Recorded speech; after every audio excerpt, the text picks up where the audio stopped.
the first critical choice I made was to pick up the phone. That sounds like a very practical choice, and I actually really mean a physical choice of picking up the phone. I learned that success begins with making a first choice. My guess is there's probably multiple first choices that you may have made in your life for you to get where you're at, but is there a first choice that you think about that has really impacted where you are today? Yeah, well, I think not making a choice is a choice.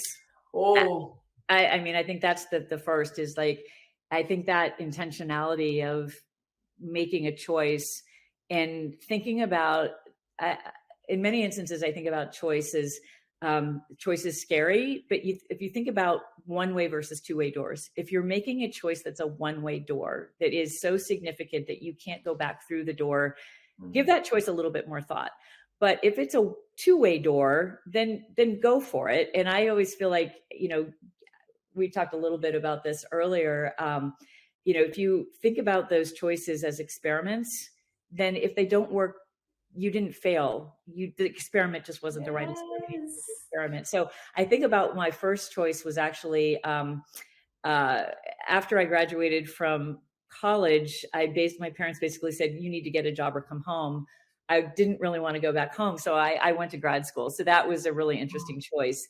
And it taught me what I didn't want to do. But then I think that the next choice was moving into something that I did want to do, which was so far away from what I had studied in school, which was right. sales. And that really set me on an interesting trajectory. But I remember I was doing very well in sales, and I got a call from Baxter that said, we want you to not only move to Chicago, but take basically a 50% pay cut.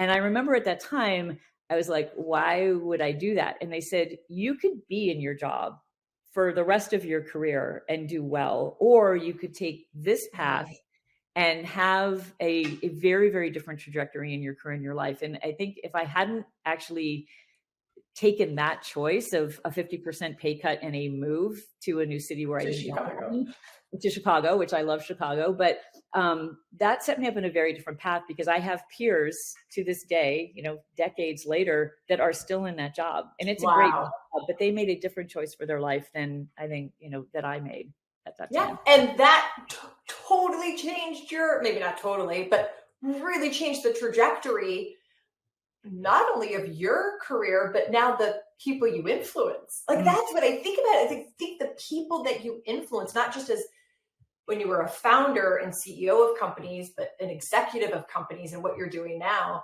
your choice has impacted them.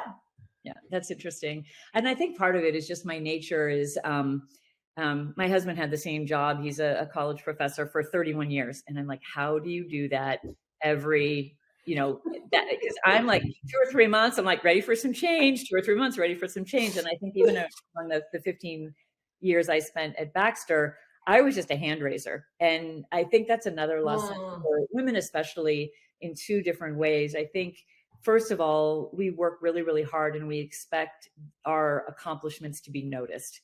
We don't necessarily brag about ourselves. I think we own failures and we don't necessarily own successes. And so the other piece is we're very uncomfortable. I mean, I'm generalizing here, but absolutely. In my experience, we'll use some gestalt here. In my experience, it's uncomfortable to volunteer for things where we don't feel like we have area expertise. I mean, I think even to this day, I suffer from imposter syndrome. Like, why me? Why should I be able to do this job? I don't know what I'm doing. But at the time I was at Baxter, I was very much a hand raiser and an intrapreneur, which served me well to become an entrepreneur, because I was had a lot of autonomy within that company to build and develop things that allowed me to gain a certain skill set that benefited me later as a CEO. Thank you for joining me for our Choose and Become interview series. You could find this episode and others at trishkendall.com. Just go to trishkendall.com/choose-become-interview-series. Or if you have a question or just want to leave a comment, email me, trish@trishkendall.com.